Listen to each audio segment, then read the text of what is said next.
Hi, this is Peter Godinez, your ambassador with KADY TV. We're so excited here. We're at Oxnard College here in Oxnard, California at Condor Day.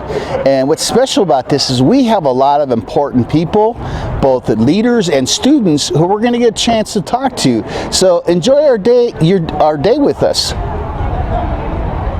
Lovely Performing Arts Center, and to the campus for those of you visiting for the first time, which is probably quite a few of you. To get things started this morning, we want to share with you one of our local points of pride. And that is that for more than 30 years now, Oxnard College has been the home of the Ballet Folklorico Mestizo, a group of dancers that has dedicated many, many hours of rehearsal and preparation. They perform all over the county, and they perform regularly. They perform a couple times a year here in the Performing Arts Center. And I think, in fact, they were the premier performance that opened this center. So we have been lucky that for more than 30 years they have been a part of the Oxnard College community, so much so that some of the dancers you are going to see today have been with the ballet practically since its beginning. So we're very lucky to have the Ballet Folklorico Mestizo as one of the artists in residence here as part of our Oxnard College Institute for Latino Performing Arts. And we wanted to introduce them to you as a means of welcoming you to the college. So to start, let me tell you a little bit about our dancers. So normally the company has 26 dancers. A little difficult in the middle of the week to get all 26 of them here. So we have 5 of our premier dancers joining us today, starting with Vanessa Calderon Garcia, who has been a member of the ballet for 24 years. She's an Oxnard College alum from 1995, completed her BA in Teaching Credential and MA at Cal Lutheran University, and currently works for the Oxnard Union High School District as a learning design coach for English learners. Next we have Angelica Ramos Navarro. She's been with the ballet for 20 years, former OC student in a business, has worked for the Ventura County Community College District in various capacities, including the Public Information Office, and here in our KAOT program. She currently works for our EAC program as an office assistant. Next we have Lydia Rosales, member for 10 years, also an OC alum, completed her BA at Channel Islands University in psychology and a second BA in Spanish. Currently works at 24 Hour Fitness and for the California Psych Care as a behavior therapist. Next we have Yesenia Estrada, member for 6 years, OC alum, works with the elderly as a certified nursing assistant and presently in the Ventura College nursing program, planning to continue with the bachelor's in nursing. And finally, Nena Casillas, member for 5 years, was OC student from 1997, an instructor in the dental department at Oxnard College since 2008, and currently working on prerequisites for dental school at OC and Channel Islands University. So with that introduction, I now want to turn it over to really the star of the ballet, the founder, the continuing director who dedicates so much of her time. I wouldn't even want to keep track of it, especially if we had to pay her special for this. But someone to introduce the history, the background, and to talk to you about the dances they'll be performing today, Professor Mati Sanchez.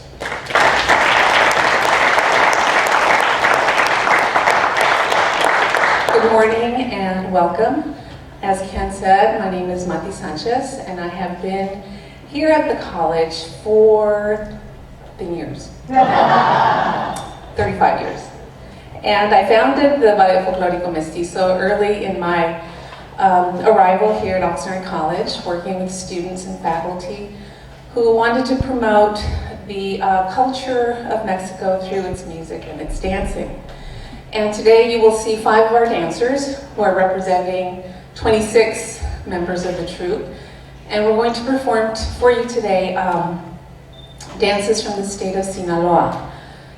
If you think of Mazatlan, beach, palm trees, tropical, the banda sinaloense is very popular in just about any celebration in Sinaloa. You'll see the movements of the skirts and the steps, very representative of ocean waves, moving palm trees, such that. So I really truly hope you enjoyed this short demonstration and that it's a good start to the rest of your day. Thank you so much.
So now, before we get back to lunch, there are going to be student ambassadors waiting for you outside wearing lovely blue Oxnard College polo shirts. And we have two groups, so you choose who you want to go with. One is going to be touring our Library and Learning Resource Center, and I believe the other group will be touring our Student Services Center.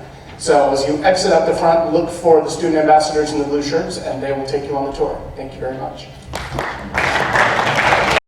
And we're really proud to have partners.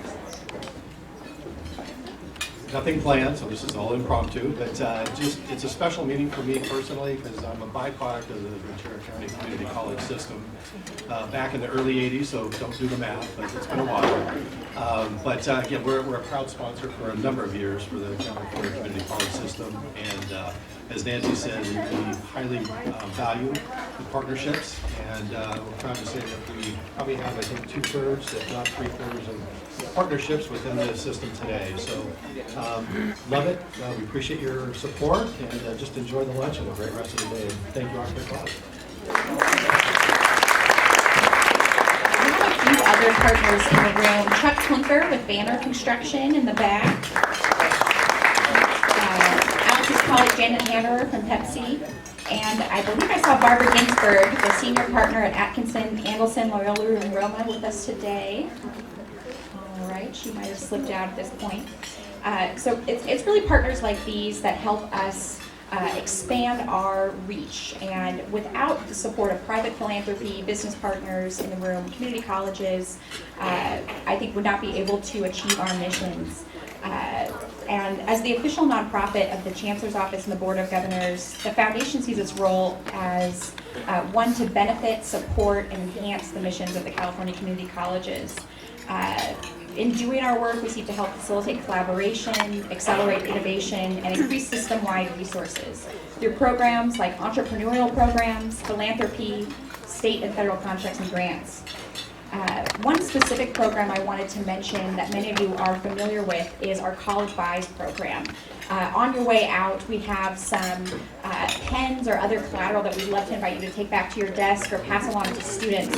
College Buys is a collaborative aggregate purchasing program that works to leverage the buying power of the system and save students, faculty, and staff on everything from educational software to furniture, equipment, and technology solutions. When we looked at our last fiscal year, we estimate that colleges using those contracts saved about $20 million.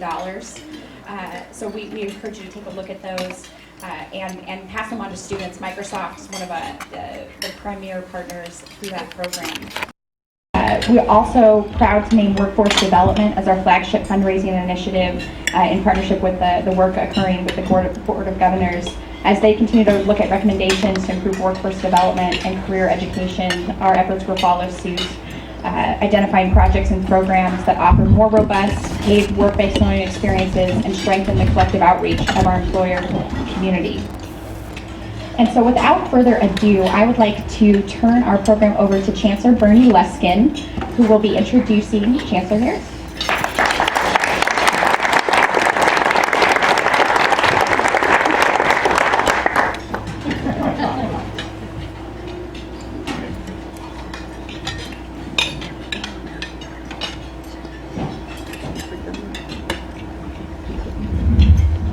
I won't be long because Bryce is on a tight schedule. We picked him up, whizzed him here, and he's got to whiz away. But I was thinking on the way in as we were chatting, it was a really good chance for me to catch up with Bryce on a lot of things that are going on. But there are 113 community colleges in California, and Bryce does between 7 and 10 of these Chancellor circles, relatively speaking, one a month, right, Bryce? So in 100 years, you're going to make yourself, you're going to wind yourself through all of the colleges. So we're fortunate to have you here, and we appreciate it. I want to do a couple of comments. We're at beautiful downtown Oxnard College, and with the more than extraordinary culinary arts program. I was just knocked out early. I come every chance I get. We have a chancellor's cabinet. The cabinet is made up, the presidents of the 3 colleges are included in the cabinet. And Luis Sanchez is over here from Moore Park College, and Greg Gillespie is over here from Ventura College, and Jim Limbaugh is here from Oxnard College. And so we decided, and we agreed, because this is the consultation capital of the world, to showcase Oxnard, partly because Oxnard is a jewel, and we all recognize that, and partly because of the extraordinary culinary arts program that we've had. So I can't go on because Bryce has a tight schedule. I just want to be sure and acknowledge the other 2 colleges. I want to acknowledge Oxnard, and I'm sure that Jim will acknowledge at the closing the culinary, but you can't say too much about everything that you all do. Let me just comment that we have with us the members of the Board of Trustees of the Ventura County Community College District. And this district is special. Again, some other times maybe you'll invite me to talk somewhere and I'll tell you what I think. But for today, all I can do is basically introduce Art Hernandez, who's a member of the Board of Trustees. If you'll stand up. Larry Kennedy, who's another member of the Board of Trustees. Bernardo Perez. And Stephen Blum, who's doing legal things today, couldn't make it.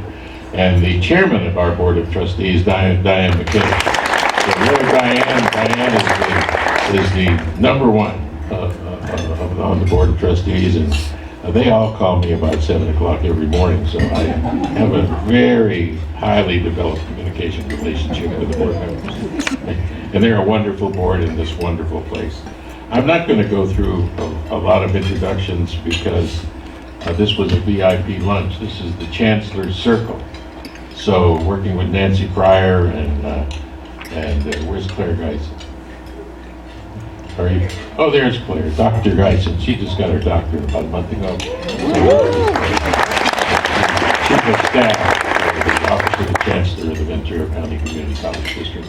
So we're proud of Claire, and she worked with Nancy and put this lunch together.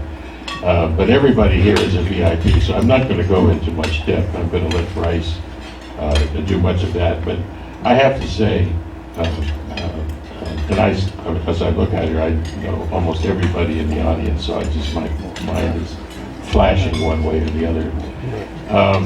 It's a real special opportunity to have Bryce here. Bryce has not been in the Ventura County Community College District before. He's not been on our campuses. We had a chance to chat about this district and a lot of things that are very significant, because we talked about what a special place this is. And Bryce is the leader of the leaders. There's a state director or chief community college administrator in most of the states.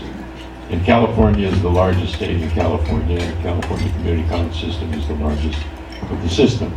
And Bryce is the chancellor of the California Community Colleges, so that really speaks for itself. I know that he was the chancellor of the Los Rios Community College District for 13 or 14 years, and he's been a real leader in community colleges. But what I have to comment on as I introduce him to you is that I said this, and I'm not exaggerating, just chatting with Bryce in the car on the way up was an extraordinary tutorial on the context and needs in community colleges. He's the chancellor, so he can speak for himself. So let me introduce the chancellor of the state of California Community Colleges, Bryce Harris. I forgot to introduce my right corner. I don't know, you'll be mad.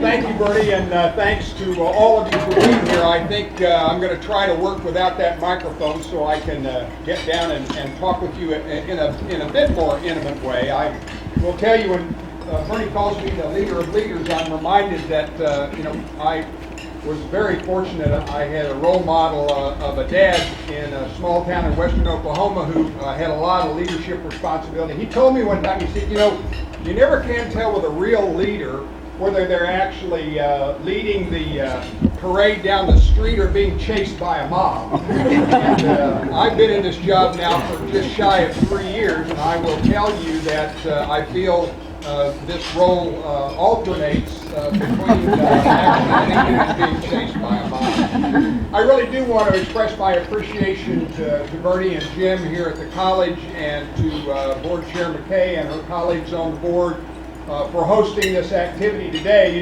This Chancellor's Circle activity has been around for a long time, and it provides a lot of us the opportunity to get out into the field and get on our campuses. As I said, in just a little less than 3 years, I've been fortunate to be on about just shy of 60 of our campuses, and in 3 years, and that gives you an idea how enormous the task of visiting the California Community Colleges really is. With 113 colleges, and by the way, that just changed a few weeks ago from 112 colleges when we added the 113th at the most recent Board of Governors meeting. Clovis Community College in the State Center District in the Central Valley. And Bernie and I talked a bit about the evolution of the American Community College, and specifically here in California. When I was a young faculty member in the early 70s back in the Midwest, started my career in Kansas City, Missouri, I often say that everything that was exciting in the American Community College was going on right here in California. In fact, at one point in this great state, they were opening a community college a week. You could not imagine the explosion of enrollment and higher education that was being engendered in the California Community College system. We're a great system today because of the work of a lot of people who came before us, but also a lot of you in this room. And I do want to acknowledge a number of people. Those of us who lead these colleges and districts, serve on boards, serve in administrative capacities, we don't ever want to lose sight of the fact that the real power in these institutions, the real reason these institutions exist, is to connect our fabulous faculty with our student body. And we have a number of our faculty colleagues who are with us today. I won't introduce them all, but I do want to acknowledge the president of the California State Academic Senate, David Morris, who's with us. David, thank you. To ask all of David's colleagues on the faculty, not only here in the Ventura District, but from other surrounding colleges, to please stand and let us acknowledge your attendance today.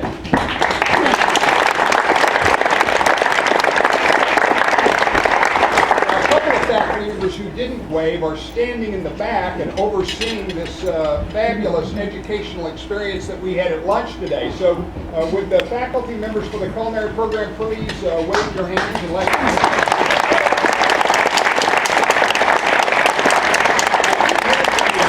You've had the chance to applaud the students a couple of times, but let's not forget that you're actually grading a homework assignment. So I think it does bear the responsibility. I had the opportunity to go around and meet each one of these students, and I can tell you the excitement in their eyes over being enrolled in a program like this is repeated about 2.1 million times up and down this state. So to all of you who prepared our lunch and served it today, one more round of our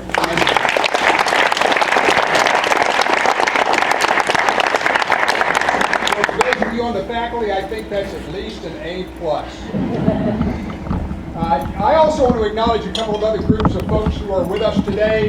We have with us today, in addition to the trustees in the Ventura District, we have elected trustees from other surrounding districts. And I'd like to ask not only Ventura trustees, but all the others to stand and be acknowledged. Please, all the trustees.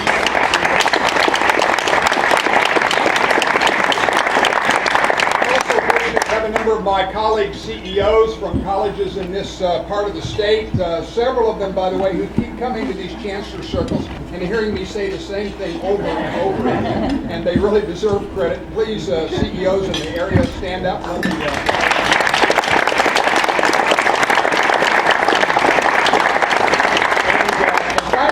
I would be remiss if I didn't acknowledge people who volunteer their time to support the work that all of us do, and those are the members of not only the foundations in the Ventura District, but again foundations in this region, led by the Community College Foundation in California. So all of you foundation volunteers and board members, would you please stand and let us acknowledge you?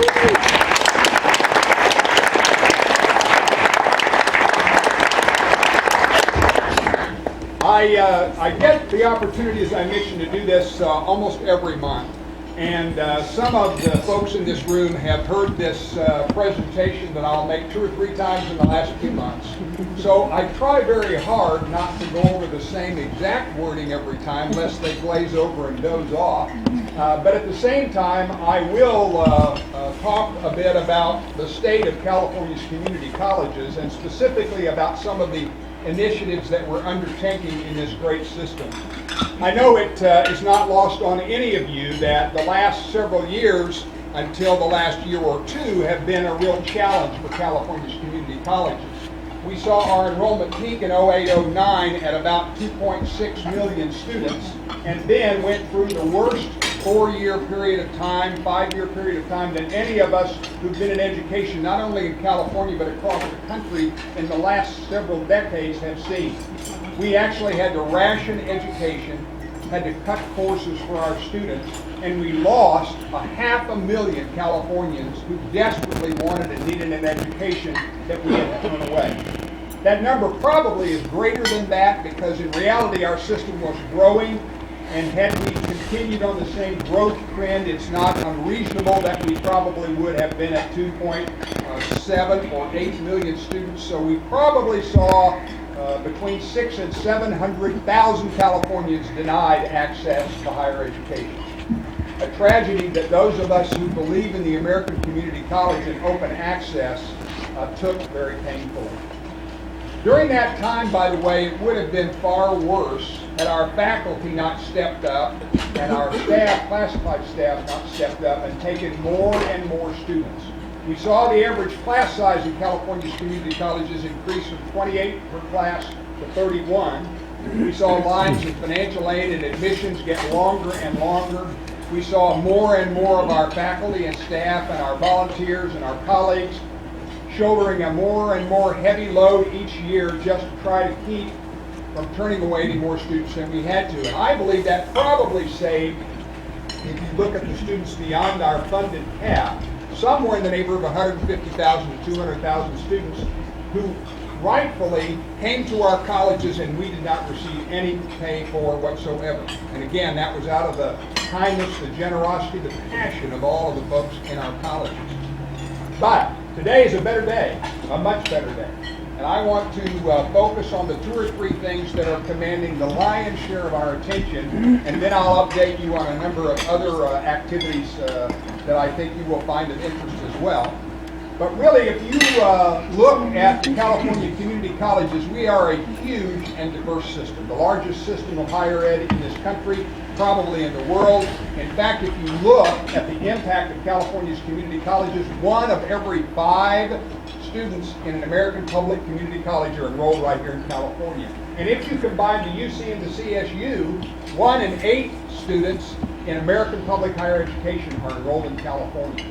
So this is a powerful system serving an unbelievable number of students. And it is why we simply must get access and success right in California. And those are the 2 undertakings that we're spending the lion's share of our time on. So how are we doing? Well, let's talk first about access. I mentioned the runoff of more than 500,000 students over that terrible financial time. Thanks to the generosity and the wisdom of California's voters in the passage of Prop 30, we saw beginning in January of 13, money start coming back to our system a bit. And over that time, in the first half a year that Prop 30 was passed, we had funding to add back about 20,000 students statewide. And then in the first full year, another 40,000 students. The last year, about 40,000 more, and this year we were funded for somewhere between 50 and 60,000 more. So we will have added back, by the end of this year, access for somewhere in the neighborhood of 160 to 180,000 students statewide. Again, keeping in mind that we had a very large number that we were working against. Access will be restored in this system. It's going to be it's going to take a little bit more time, and we believe the finances of the state of California are going to remain relatively stable and strong for the next 2 or 3 years. Now, that's barring any global financial catastrophe, which, if any of us watch the stock market, could happen seemingly any day. But I do believe that California's tax structure in the short term is likely to bring better budgets to our colleges in the next 2 or 3 years. Now, not as great a budget as we saw this year. This is one of those 100-year floods in reverse. We saw about $1.1 billion more dollars invested in this system this year, which is remarkable. But we are going to see, I believe, the return of access over the next few years. In fact, I think you are likely to see 3 million students in this system by 2025, somewhere in that period of time.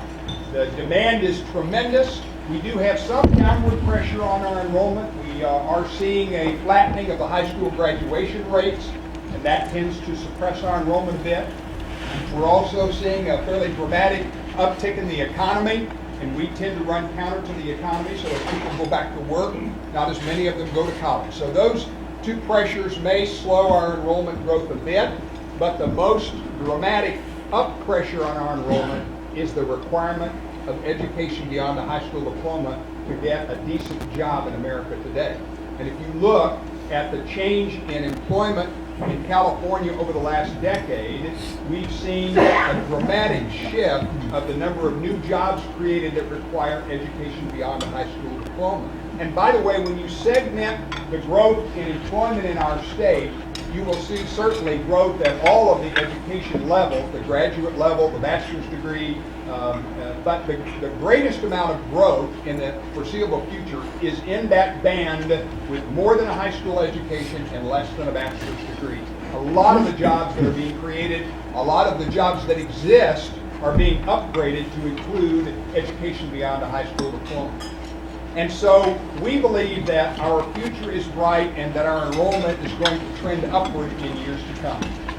Now, let's face and talk about that other opportunity for us, and that's enhancing the success of the students that come to our colleges. The truth is, this is a huge battle, and one that we take on with a great deal of zeal, but believe me, it is a high hill to climb. If a student comes to our colleges prepared to go to college, in other words, they come out of high school or they come out of the world of work into a California community college as a college student, they don't require any remediation, they succeed in excess of 70% of the time, which is a number that is comparable with a lot of private selected institutions in this country. However, if they come to us in need of remediation in either math or English or both, their chance of succeeding drops to 42%. The challenge in California is that now 3 out of every 4 students that come to our colleges need remediation in either math or English or both. That is an enormous challenge. And if you look at our success in basic skills in math and English as a second language, we actually have seen those numbers tailing off over the last few years. We have a very robust accountability system called the Student Success Scorecard. And if you go on the website of any one of our colleges, you'll see that scorecard. It's a blue background with yellow letters. It says scorecard. You can click on that and you can see the success of each and every one of the 113 colleges in our system, or you can see statewide averages on student success on things like transfer, degree and certificate completion, completion of basic skills in math and English as a second language, completion in vocational technical degrees. We are, I believe, the most accountable system of higher education in the country. And when you look at the basic skills numbers, they are going up, but very slowly. Unfortunately, the percentage of our students that are coming to us underprepared is going up too. Now, there's a lot of blame to go around for that. People say to me, well, aren't you unhappy with the K-12 system? The truth is, there's plenty of blame to go around, and we all share it. To blame the high school system would be to assume that everybody comes out of high school right into our colleges, and that's not true. A large majority of them stop out of their education. They go into the world of work. They realize they can't compete, so they come back to our colleges. By then, it's been 2 or 3 or 4 or more years, and it's no wonder they need remediation, especially in math. Probably won't ask for a show of hands of how many of you would need to be remediated. It's a big challenge for us, and high schools don't control that. The other thing all of us know is that the lives of Americans today are much more complicated. Family structures have changed dramatically. More and more students are required to go to work and go to school at the same time.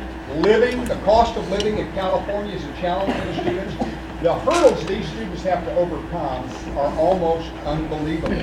And yet, they do. Day in and day out, they will get over whatever bar we set for them. And so our faculty have been working with us diligently over the last 3 years to implement a very robust student success initiative that was chartered by the Board of Governors. They started in January of 11, and then in January of 12, the task force finished its work, and they approved 22 recommendations. Now, a lot of people complain about higher education being slow to respond. We will have, within a 3-year period of time, implemented all 22 of those recommendations at the state level, and the colleges are busy implementing them up and down the state at each and every college. Now, one of the greatest challenges in that student success initiative is that area of basic skills and remedial education. And I was thrilled earlier today when we toured the Learning Resources Center, and I saw a fabulous math tutorial remedial environment where they have doubled the success of students. And the faculty members said, that's not good enough. We need to quadruple the success rate. I think she's going to do it, by the way. We saw a highly technological environment that has modularized the basic skills needs of students, so that we don't just put them in a class where they have to take everything, even the things they already know how to do. The assessment clearly defines what they need to learn, and then the modularized math tutorial gets them that so that we can get them in college level work as quickly as possible. The faster we can get them into college level work and out of remediation, the more likely they are to be successful. So that modularization approach is being tried up and down the state. Acceleration is another model that's being used by some of our colleges. More and more of our colleges are doing more robust assessment that includes multiple measures to try to see if, in some cases, if students are only maybe one level below college level work, maybe it's the student's best interest to go ahead and put them in college level work and provide them the support they need, so that we can get these students through this remediation as quickly as possible into a college level curriculum and into, we believe, greater and greater success. Now, in addition to basic skills, We're working on a online educational planning tool so that our students can begin to manage their own pathway to success. It just doesn't make sense that they ought to be able to go online to Southwest Airlines and book a flight anywhere they want to, and yet they have to go to an office and sit down with a pile of paper to decide what their educational plan will be. Our counseling staff have worked with us to develop this new system that we'll roll out in the next couple of years. And what it's going to do is give our meager counseling staff, and believe me, there aren't nearly enough of them, more time to work directly with the student rather than filling out paperwork. It also will allow a student to go online and track his or her own progress to a degree. The other thing we're going to do is require students more and more to try to make their educational decisions as quickly as possible, because we know if a student has an educational goal, they tend to succeed at a much higher rate than those who don't have a clear educational goal. Yes, we're still going to allow students to experiment, to look at the curriculum, to try different things, but we're going to encourage them to set an educational goal as soon as they can, because we know that will make them more successful. We're going to try to provide them with more financial aid and financial counseling to try to help more and more of them go to college full time. Again, one of the things our research shows is that if those students go to college full time, they succeed at a much higher rate than if they go part time. Unfortunately, some of them don't realize the financial support that's available to them, and so they hold down 2 or 3 jobs, when in reality they can have state financial aid in the term of either a Cal grant or a Board of Governors fee waiver that really could allow them perhaps to go full-time and again get through and get into the world of work or get into a transfer program and ultimately speed up their pathway to success. So those are the 2 driving forces behind this 113 college system. We're trying to restore the access we've lost and make sure Californians that want an education can get an education, they can get in a California community college, and at the same time we're trying to help the students that are with us succeed in greater and greater numbers. Now, I have often said why this is important, but it bears repeating. If you look at the demographic of the American population, you'll see that among the oldest segment of the workforce, the 55 to 64 group, and I always say that makes me in the irrelevant category. If you look at that segment of the workforce, we are still 3rd in the globe in terms of the percentage of our population in that demographic that have college attainment. However, if you look at our workforce as it gets younger and younger, you see that in the youngest demographic, the 24 to 35 group, we're now 16th in the globe.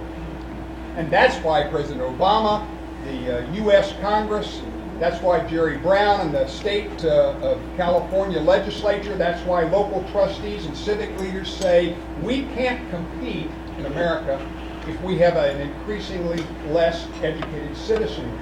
In fact, for the first time in the history of this country, it's possible we can have a generation less educated than their parents. We certainly can't compete in the modern world unless we turn that around. And so, as I said earlier, when you have 1 in 5 community college students and 1 in 8 public higher education students enrolled in California, we simply must get it right.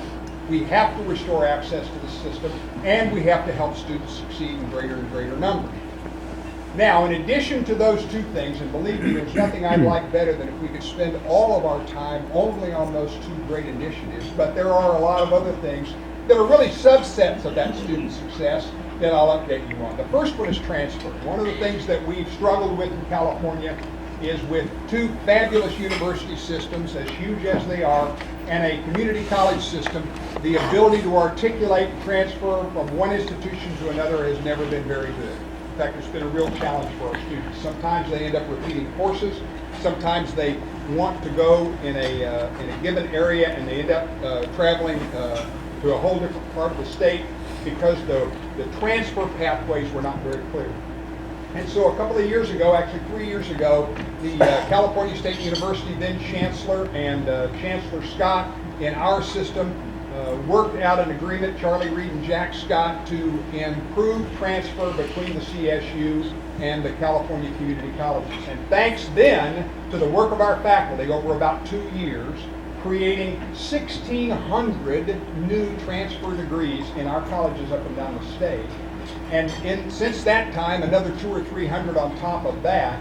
It is now possible for a student, regardless of where they live, to be able to transfer to the CSU of their choosing if they have that program with junior status without having to go back and repeat work. And believe me, that is a phenomenal outcome to the transfer activity. If anyone had said to me, your faculty can create 1,600 new degrees working with the CSU faculty in 2 or 3 years, I would have laughed at it. I would have thought that impossible, and yet our faculty did just that. On the heels of that, a few months ago, University of California President Napolitano announced 10 new transfer pathways that are completed and 11 more that are under construction, which, according to the UC, once they get all 21 of those done, will encompass about 80 to 85% of the transfer students from California community colleges. And what's even more is that President Napolitano has committed to taking more and more of our graduates. Now, the fly in the ointment in both of these great enhancements of transfer is the ability of the state of California to afford the seats at the university systems and at the community colleges to support the demand. One of the things I worry a lot about is that we're building an expectation on the part of our students that if I do what you tell me to, there'll be a seat available to me at the California State University and the University of California. And today, that's simply not the case because the funding is not adequate to support those students. What's more, as I mentioned a moment ago, we still haven't restored access to our own system. And so, in spite of it being a couple of great budget years, we still have a long way to go before we get the system back on its feet in that regard. Another emerging activity is a task force on workforce development. The Board of Governors of the California Community Colleges was so pleased with their task force on student success that they said, hey,